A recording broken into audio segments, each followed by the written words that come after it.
Welcome to hell, mother.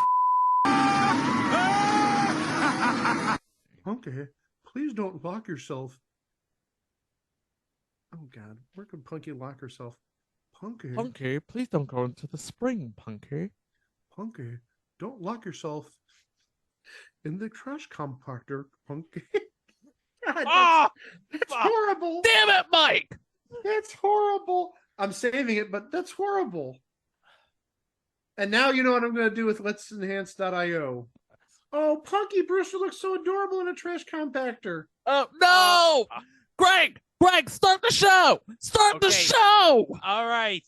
An anthology about the bad, the short-lived, and the forgotten shows and events in television history. This is It Was a Thing on TV. Punisher, control!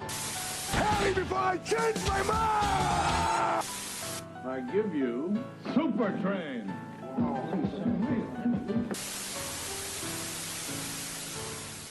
Episode 420. Submission 2392. Invitation to Hell. Invitation to Hell was a made-for that aired on ABC primetime the night of May 24th, 1984. And fun fact, guys, this movie aired one day before I was born. Mama Diener took one look at this movie and said, hospital, now! I'll have you know, my mom is a big fan of All My Children. So she probably did watch this. You know what? Kudos. We should all be fans of All My Children. Because guess who's in this movie? Oh, yeah. Erica Kane herself. La Lucci. Susan Lucci. Susan Lucci. La Lucci. La Lucci. And I don't know if V, the miniseries on NBC, took a cue from this. Greg, you know what I'm talking about, right? Oh, yeah, where she's wearing, like, at the beginning, the red outfit. Yeah. But hold on a second. I have an explanation. Because you know who directed this? Who directed this? The master of horror himself, Wes Craven. The guy who did Scream directed this? The guy who did Nightmare on Elm Street. Now, I have an explanation for why it probably is. Because this same year he did this, he did A Nightmare on Elm Street. And you know who was in A Nightmare on Elm Street? Robert Englund. Fred Krueger. And you know he was also in V, Robert Englund. So I'm not saying Wes Craven was a fan of V, but he definitely was a fan of V. I'm seeing what's going on here. Wes Craven took one look at that and said, you know what? I'll make my own V with blackjack and hookers. So, aside from the obvious, what is this movie about? We have, obviously, Susan Lucci in the Jane Badler role as the field leader of whatever this is, because they're not aliens. They're demons. They're demons. They are hell-spawned demons. Quite literally. This is literally an invitation to hell. So who's getting the invitation to hell? It's a family of 4. An all-American family of 4.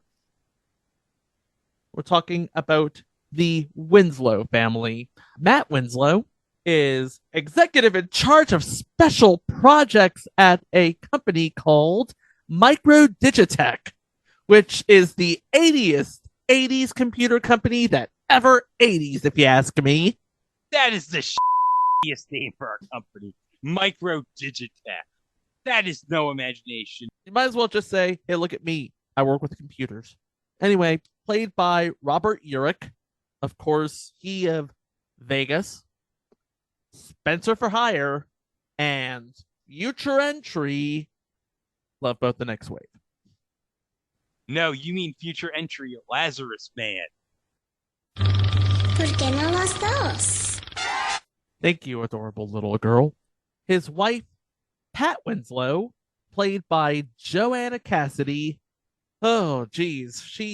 Greg, she's just making her Hall of Fame case. Yeah, it's like she's having like a Nick Castellanos type postseason right now. in the last 3 to 4 weeks. See how timely I am with the Nick Castellanos reference? I see that.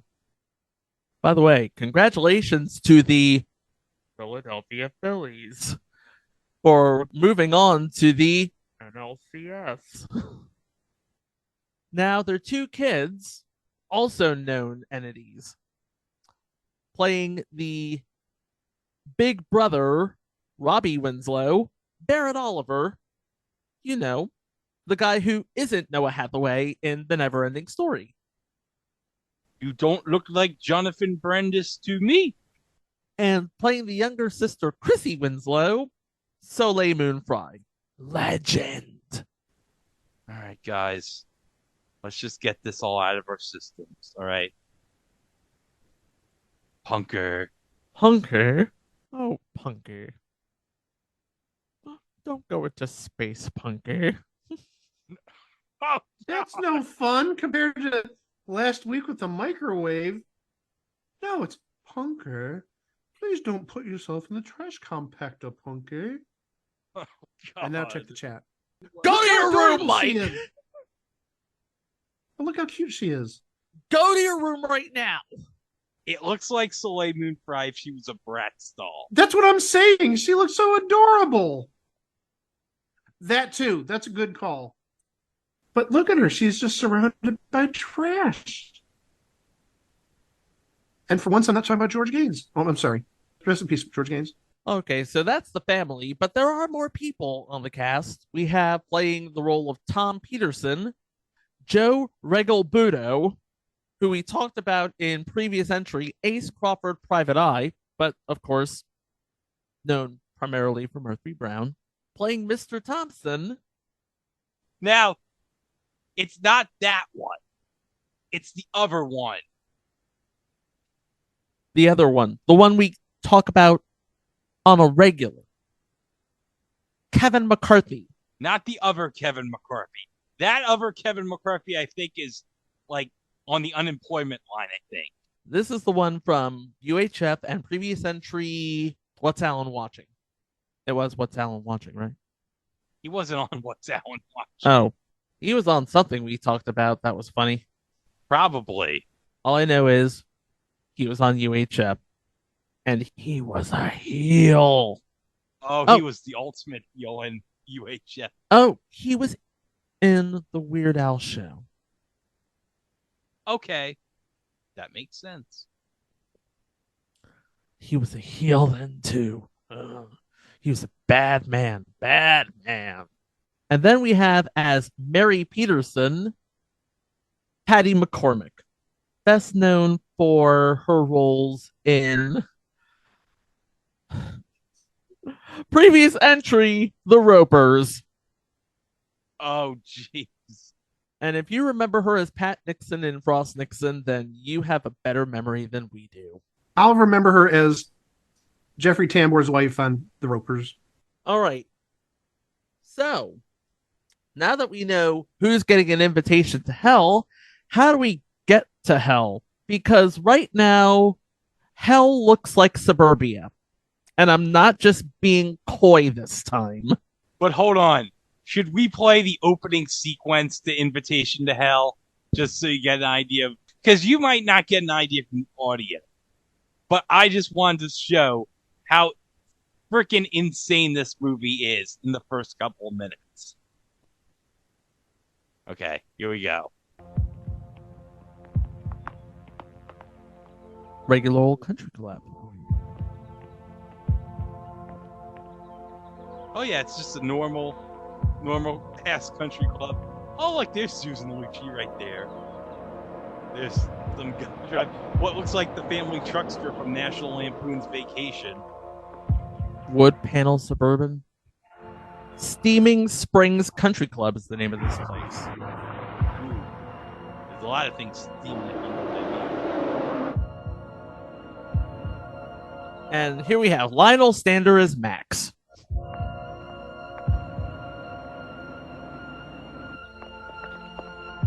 You better be careful because this job is murder. Oh, he's distracted by some pretty ladies, and then oh, runs over Susan Lucci, and then what?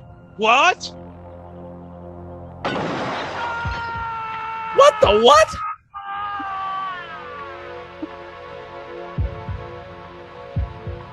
She melted his face off. That's right. She melted his face off. Now, you guys can't see it, but his face melting off is in my Zoom background. And Mike, you want to say what it says on the bottom below this? Still better than blooper. Yeah. Still better than the Atlanta Braves mascot. Still better than the entire Braves organization, if you ask me. So this guy's face just melting off. So suffice it to say, Susan Lucci, how do I put this? She's evil. She's evil. She's the devil incarnate. But not many people know this. Except, of course, the employees of Steaming Springs Country Club. Which just got 4 new members, it would appear. 4 new members? 4 new members. Well, 4 new prospective members. Ooh. That would be Matt Winslow, his wife Patricia, and their friends, Mary and Tom Peterson. I should say friends and or co-workers, because, you know, Tom Peterson was the guy who got Matt Winslow on board to the project. Oh, yeah, he recruited him to this company. Micro Digitech. Again, a really crappy name for a company. But it wasn't about computers per se. Although this is a computer company, they are dipping their well into other things. For example, a thermally reinforced, state-of-the-art, one of its kind, ahead of its kind, spacesuit. Oh, they have this reinforced spacesuit that's supposed to withstand like any temperature. That's going to become important later. Yeah, it seems like it's very convenient to the plot of this movie. Hashtag Chekhov's gun. All right, so the Winslows, they move into their nice suburban bungalow. Stucco walls, clay-tiled roofs, the whole nine. Very Southern California in the 80s. Of course, who's there to greet them? Mary and Tom Peterson. And that first night is nothing short of X-rated. Or as X-rated as you can get in primetime television. Yeah. By the way, speaking of computers, did we mention that Robbie Winslow loves computers? Oh, he really loves computers. He loves computers so much. I bet you he's a whiz at the Commodore 64. Or that, you know, pre-iMac sort of dealy that, you know, all one sort of console with the... I wish I knew what the name of it was, though. Apple II? No, the Apple II was an all-one console. It looks like the iMac, but, you know, it has its own, like, keyboard built in. I want to say it's a VIC-20, but I don't know. So, the next day, Tom and Matt carpool to work where they... Oh, wow. They take a look at the suit that Matt is helping to design. And like Greg said, part of the beauty of the suit is not only can it take a whole lot of heat, it can give a whole lot of heat. Oh, it can give a whole lot of heat, if you know what I mean. Everything to keep you alive. And it's up to Matt to put on the final touches. So yeah, it just, you know, seems like a suit that is quite ahead of its time. So while Matt is at work, hard at work on his suit, the rest of the family is just stuck in their own little world. Robbie's on his little... I don't even want to call it an iPad, but that's what it looks like. It looks like an iPad 20 years before the iPad. And the thing is, Robbie does not have any friends because Robbie is a computer geek, and we have not reached that point in our lives where computer geeks are not just welcome, they are cherished. We haven't reached that point yet. We're still on whiz kids, misfits of science sort of thing. Don't worry, give it about another 20 years. By the way, his favorite game, Astro Bomber. Oh, nice. Astro Bomber. Yeah, he doesn't have much in the way of friends because, well, the rest of the kids are just. How can I put this? They're jerks. I was going to say strange, but yeah, let's go with the jerks. They're very violent jerks. So now that the family has some spare time, they go out for a drive and accidentally run into Susan Lucci. Yes. Who, by the way, Susan Lucci plays Jessica Jones. Not that Jessica Jones, but a Jessica Jones, who is a local insurance agent and director of the Steaming Springs Country Club. An insurance agent, that's what we're calling her. An insurance agent. An insurance agent. So not only is she an insurance agent, she also owns and runs the Steamboat Springs, the Steaming Springs. Steamboat Springs is an actual place. Steaming Springs, not so much. But yeah, Jessica Jones lures people to make a deal with the devil by playing with their desires. By the way, while all of this is happening, the Petersons are going into the Steaming Springs Country Club. No, there's actually Steaming Springs in the Steaming Springs Country Club. Oh! Yeah.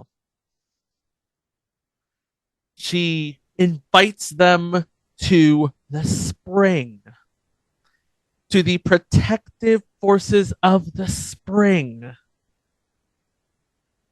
And what do they do in the protective forces of the spring? Nobody knows. Oh. They go into the room where the smoke is coming out of, and then the room is sealed off, never to be opened. Oh. At least until Jessica wants them to open it. Not many people know what goes on in that room, least of which is Matt. But right now, nobody is aware of anything. At least not anybody in the Winslow family. So while they are in the spring, Matt is testing out the helmet of the spacesuit.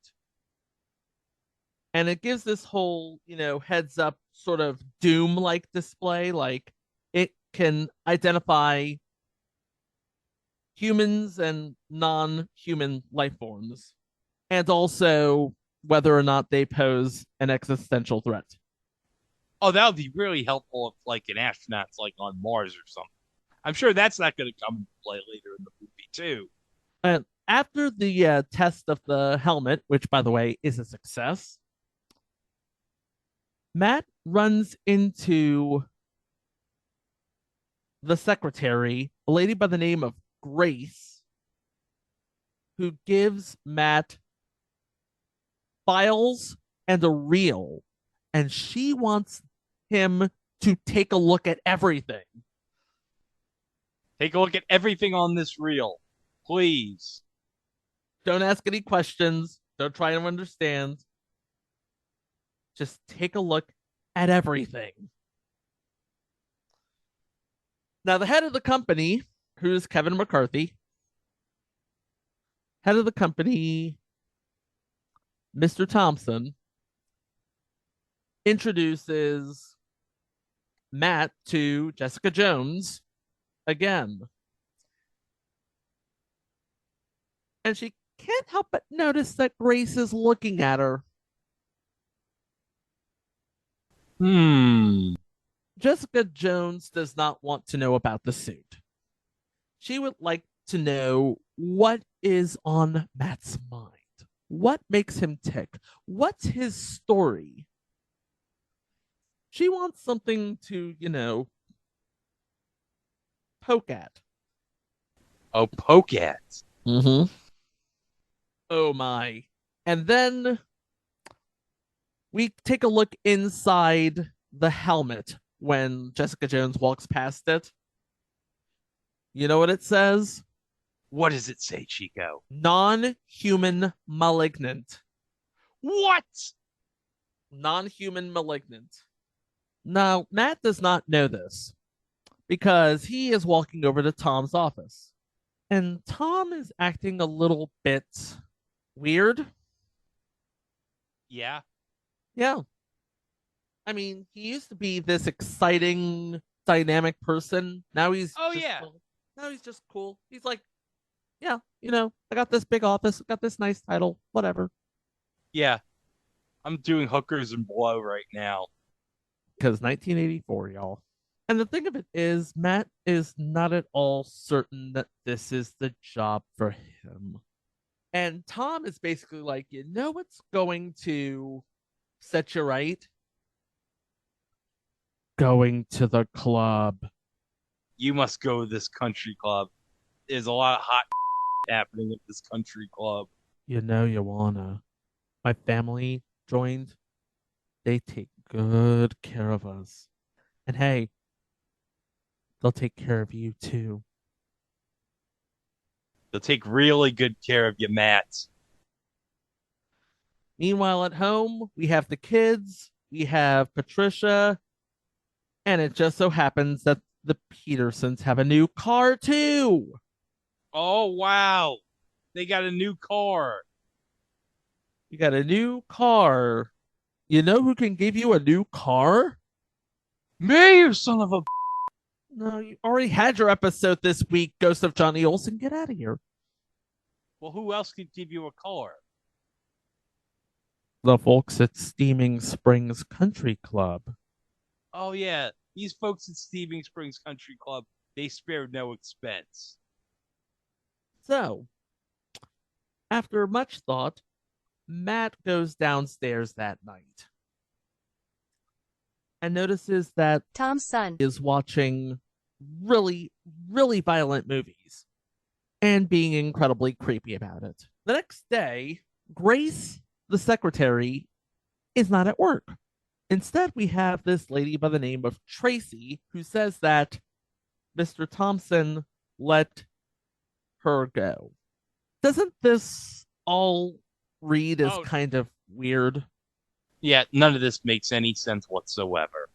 Matt finds this kind of weird too. He's like, this is weird. And he talks to Mr. Thompson about it, and Mr. Thompson says, here at Micro Digitech, we value complete loyalty. Oh, so he's just like the Congressman Kevin McCarthy then.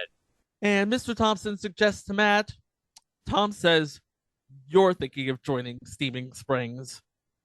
Matt gets the tour of the place from Mary and Tom. And, oh, look, it's Jessica Jones again. Matt's thinking, this is on my ass about wanting to join this stupid club.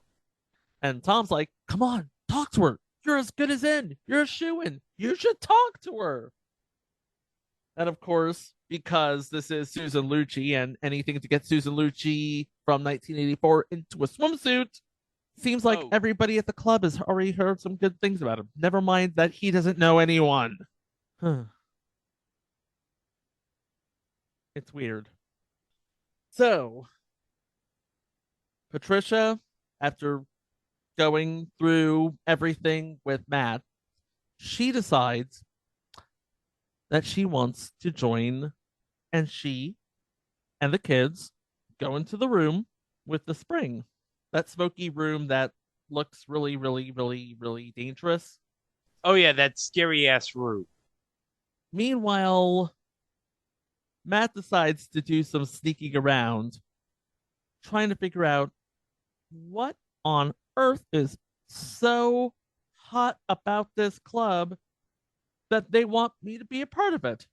Yeah, why is everyone on my ass about wanting to join this club? Well, he discovers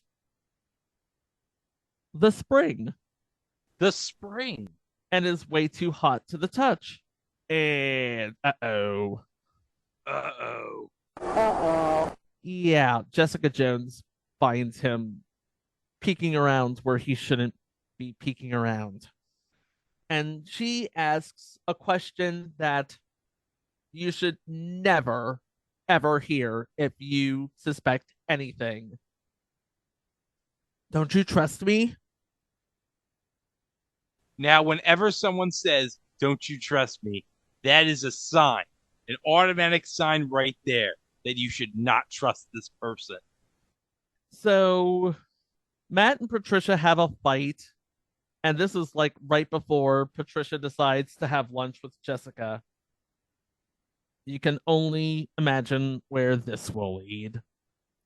Well, after lunch, at least they kiss and make up. So, Patricia the next day meets up with Jessica, notices how lovely everything is, how wonderful it is, and why Matt is so frightened about everything. Well, I mean, isn't it obvious?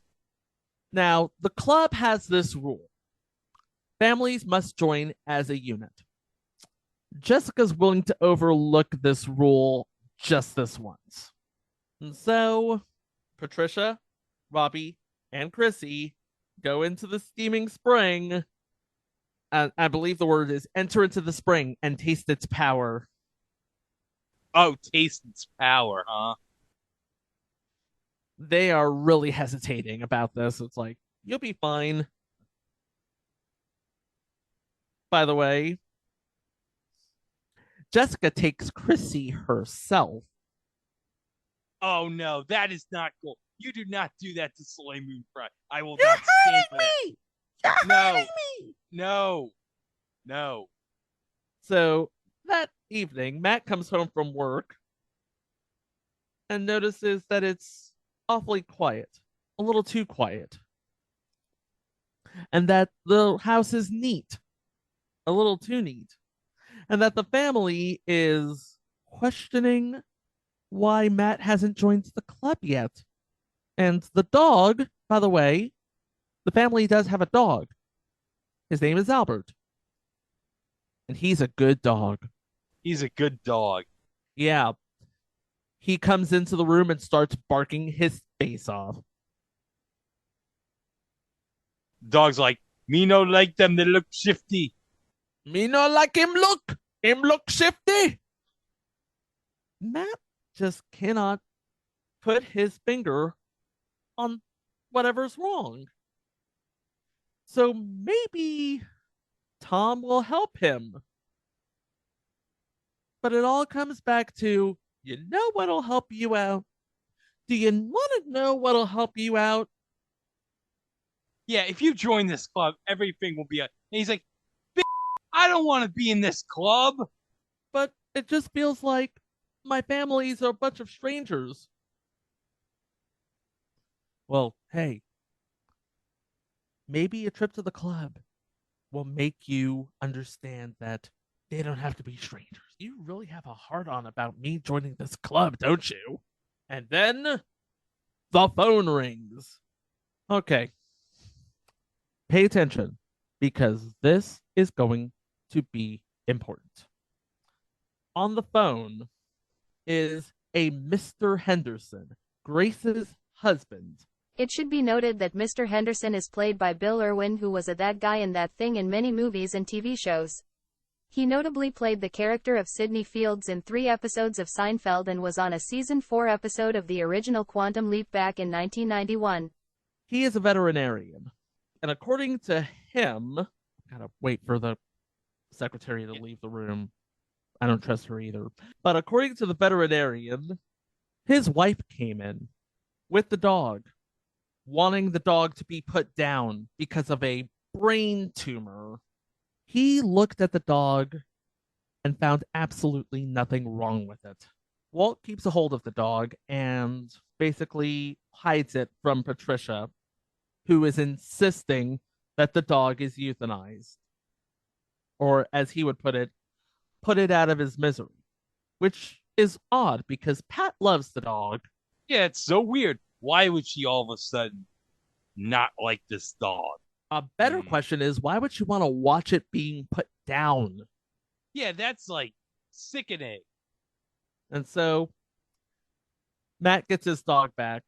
All of a sudden, things get curiouser and curiouser.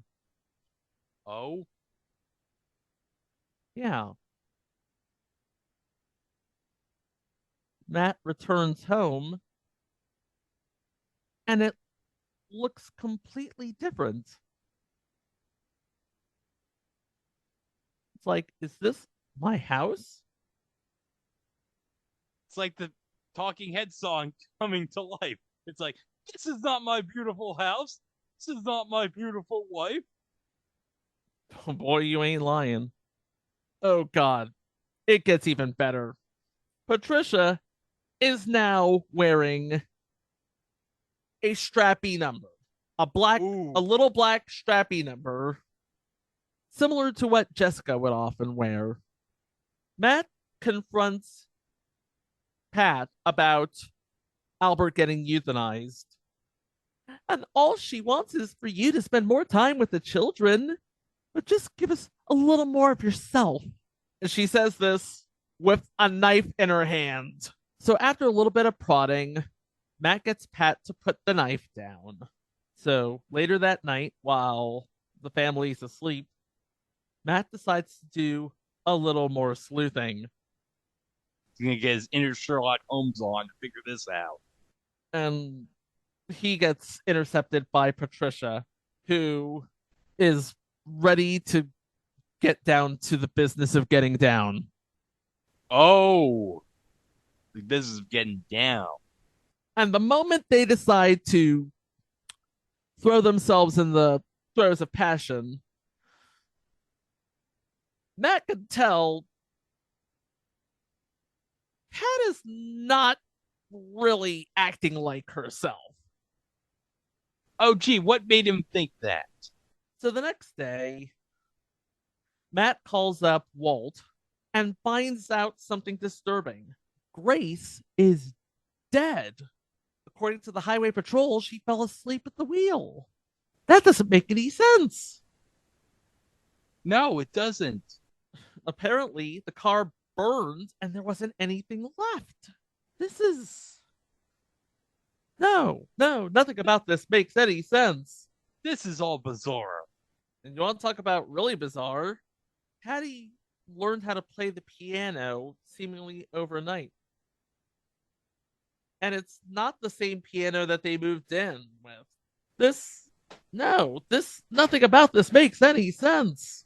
Yeah, Chico, it's 1984. It's not like it's 1991 and you could learn how to play piano on the Miracle Piano on Nintendo. So Matt breaks into the office and notices that the binder that Grace gave him, it's missing. But he still has the reel. So he looks up key employment movements within Microdigitech in the past 2 years of upper echelon personnel. Dwayne Atherton was promoted. Albert Altern promoted. Everybody's getting promoted.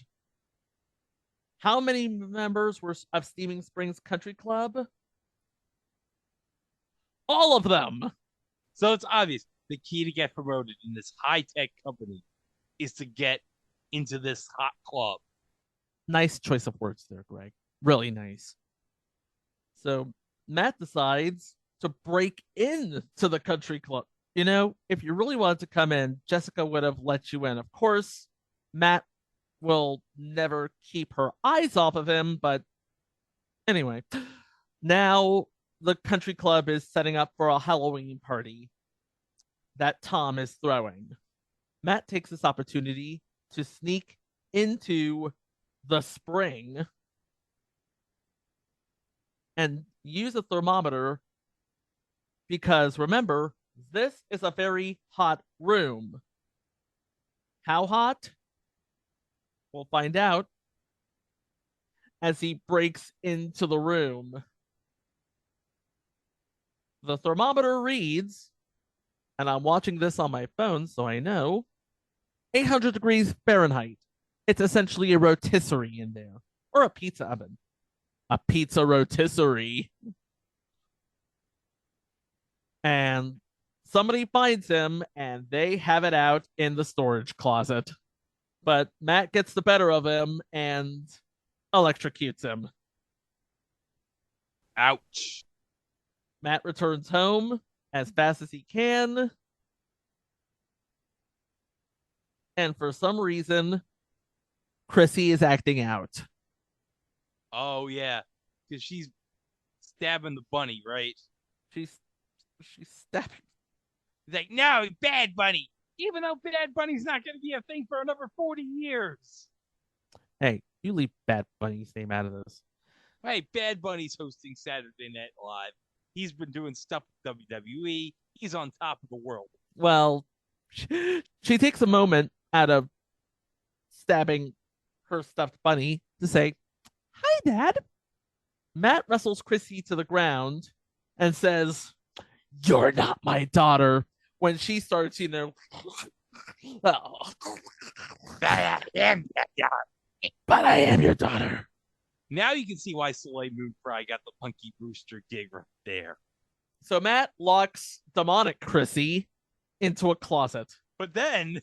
And it then comes demonic Robbie. Demonic Robbie comes jumping off from the stairs. Jumping off the top rope. Here. Put him in the closet. Yeah. Y'all fight amongst yourselves. Demonic wife wants to get in on the action. Where's my family? Where's my family, you son of a bitch? There's only one way that Matt can possibly solve this. He needs the suit. And guess who he finds waiting for him as he puts the suit on? He's basically saying, "I'm just running some more tests on the suit, Tom. What's wrong?" "You're not one of us, Matt. You had your chance and you blew it." And, oh, look, he's got a gun and everything. You know who else has a gun? Who? Matt's suit. Why is there a gun in Matt's astronaut suit? You ever been in space? That's some dangerous shit. You gotta be strapped, man. So Matt uses the suit as sort of a costume. He disguises his voice as Tom's. You know, the Tom that he killed. Yeah. With the laser in the suit. And he uses the sort of heads-up display to see who's real and who's fake. Everybody's fake. Oh, everybody in this club. That figures. It figures why everyone got promoted. They're all a bunch of phonies. Big fat phonies. Yeah. $10 million suit, by the way, in a complete fit of absolute non-irony. One of the people in the costume ball is dressed as a literal Nazi. Yeah. Like, that doesn't hit it right on the nose. This demon from hell is literally dressed up as a Nazi. And if that doesn't work, then certainly the lady dressed as the devil, who is actually the devil, if you don't get it from that. So yeah, he sneaks into the spring to look for his family. Guess who follows him? I'll give you a hint. She's dressed in red and she's not human. He goes into the spring with his suit to look for his family, and Jessica follows him. And Jessica's like, "Oh, Matt, you know, you could just join this club and, like, everything will be all so great." By the way, the temperature rising. Oh, God. Turns out the spring is literally a portal to hell. Oh, my God. That's right. Hell is real, and it's in Southern California. it makes sense that hell would be in Southern California, especially if you've been there during a normal summer in Southern California. Am I right? Guilty. And while Matt is in hell, he hears the wailing of the condemned saying, "Save us! Save us!" So, yeah, how is he going to, oh God, Soleil Moon Fry's in hell too. No, not Soleil Moon Fry. Everybody's in hell. And Jessica's like, those are just an illusions. You're hearing things. Don't do it. You'll be broken to bits. And he's like, well, I'm anyway. Whee! I'm going into hell with my heat-resistant spacesuit. Woo! And he jumps into the precipice, and all of a sudden, he's in another dimension. He has absolutely no idea where it is. I mean, yeah, it looks like Steaming Springs, but it's not. And you know how I know this? Because everything's all negative imaged. That's how you know we're in another dimension. Yeah, it's in a crappy ass filter. That's how you know we're not in the real world anymore.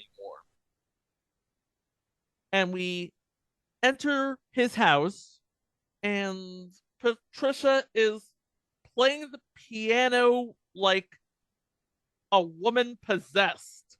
Jessica follows him, and she's about to lay some truth on this. Everybody who went into the spring did so willingly. How would you like to free yourself?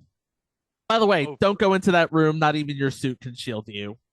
Oh, no. He takes his helmet off, throws it at Jessica, and takes his chance at the mystery room. And it just so happens that Patricia is at a force field. Actually, his entire family is in a force field. He can look, he can't touch. If he tries to touch, boom. Now, Jessica says if you touch the force field, you'll be blown to bits. Now, think about this. Jessica has lied about everything so far. How do we not know that she's not lying about this? She tempts Matt with money, power, prestige. Matt was like, I don't want money. I don't want power. I want my family back. Jessica's like, I can damn you to eternity. And Matt's like, I'm ready to call your bluff on that because, frankly, all you can do is tease and tempt me. The choice, you said so yourself. Everybody who went into the spring did so willingly, of their own volition. So, if you think about it, it's my choice. It's up to me. He takes his suit off, jumps into the force field, and gets Patricia back. Oh, it was that easy, huh?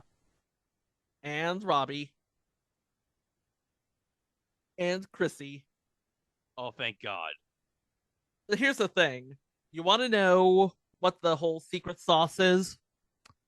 Everything Matt has done was out of love. Oh, yeah. Love.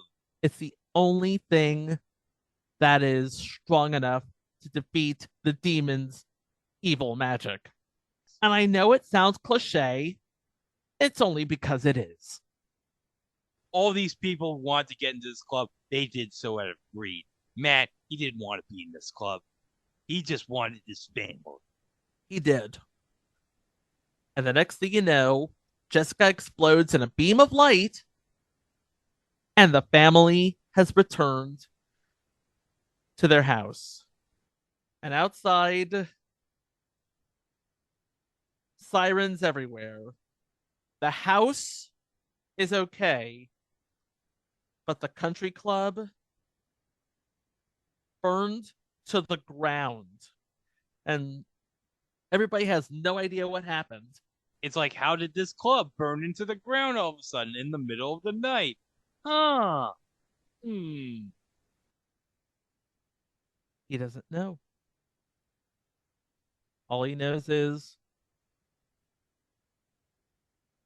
everything's back to normal. Or, what passes for normal around here. And that's the movie. That's the movie. And yes, it is incredibly cheesy, it's incredibly tacky, and it's incredibly 80s. But hey, for a movie about demons, what were you expecting? Yeah. And of course, it's from Wes Craven. So you get what you came for. Yep. A lot of demon worship and a story or two at the end. So, how did this movie actually do? It was on Thursday night, May 24th of 1984. So, literally the first day of the summer, as it were, because everything else is in reruns, except a new episode of The Duck Factory, previous entry, The Duck Factory. So, opposite Magnum PI and Simon & Simon reruns on CBS and Give Me a Break, Family Ties, Cheers, and The Duck Factory on NBC, it actually won the night. Oh, yeah. Because obviously, you have Susan Lucci, who's on maybe like one of the two biggest shows in daytime at the time in All My Children. It was probably like that and General Hospital, like top two. Yep. Love in the Afternoon. So this movie, Invitation to Hell, it did get a home video release thanks to Carlton. It can be streamed for free on YouTube thanks to FilmRise, who pretty much own 90% of everything you ever watched in your life right now. And it's on Tubi. Let's be honest. If it's purchased by FilmRise, it's going to wind up on Tubi. Because as we've established on the podcast, Tubi will air any old crap. True. Well, we were all into the demons on May when the season was over. But until we unearthed these demons, Invitation to Hell was just a thing on TV. Did they ever rerun this movie, you think? Probably. Maybe on cable at least. Well, that's going to do it for this episode. But remember, you can always go to our website over at itwasathingontv.com, where you can listen to the 419 episodes that preceded this one. We've got all sorts of great bonuses there, including minisodes, live shows, extended versions of previous episodes, the whole works. And remember, we are on all social media, including Instagram, Threads, and Mastodon, over at It Was a Thing on TV, except for Facebook, where we were at It Was a Thing on TV podcast. And remember, the podcast can be listened to wherever fine podcasts can be streamed, anywhere. Apple Podcasts, TuneIn Radio, iHeartRadio, Audible, etc. And don't forget, we are on YouTube, where you can like and subscribe to our channel. And don't forget to hit the notification bell on YouTube to be informed of all future uploads on the channel, including what's coming up on the podcast next time. Well, Halloween is still going on, and well, Chico, you weren't here for Second Chance 1977. I wasn't. But you were here for Second Chance 1987. I was. And we will all be here for the final part of the Second Chance trilogy when we cover Second Chance 2016. Now, the first Second Chance from 77 was basically a quiz show with board game guts. The second Chance was basically, I'm dead, I'm back to life, I got to figure out where I went wrong and correct myself. What could possibly be the impetus of this third Second Chance? I mean, did Fox just Frankenstein a crime drama together or something?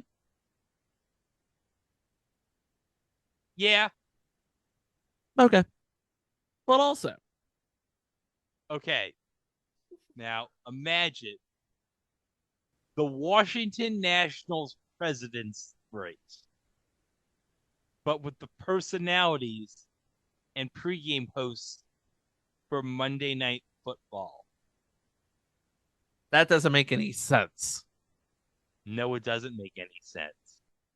I'm guessing it'll make sense once we talk about it. Yeah. And I'm sure Tony Kornheiser will stay up past his bedtime for the next 2 installments of It Was a Thing on TV. Thanks for listening, and we'll see you with those episodes next week. Wow! Oh, God, we're back. And Erica, you have control of the board. World capitals for 300. It's called the City of Light. Paris. You're right. You're so very right. You, Jack, hello? Could you speak up? I can't hear so well over here, from here. World capitals for 600. Oh, okay. Argentina. Oh. Jack, I know the answer. It's Buenos Aires, Jack. Buenos Aires, Jack. That's the answer. Buenos Aires.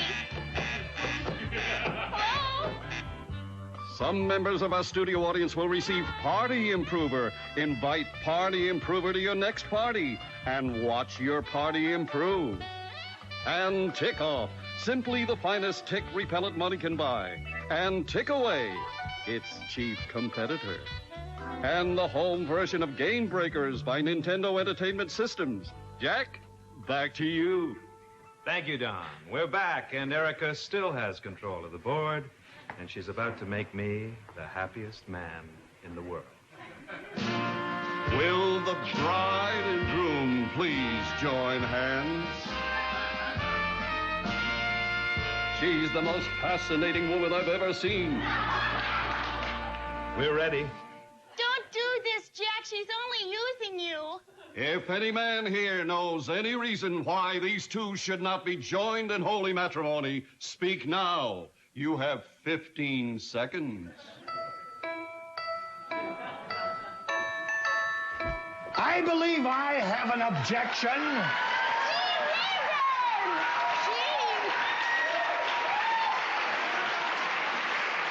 Yes, Mrs. Erica Kane, Martin, Brent, Cudahy, Chandler, Montgomery, Rayburn. I was in town taping Circus of the Stars. I believe you've met my friends Siegfried and Roy.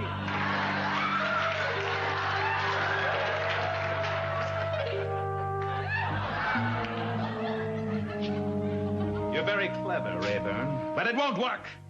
I'll have Erica Kane for my wife, and nothing and no one will stop me.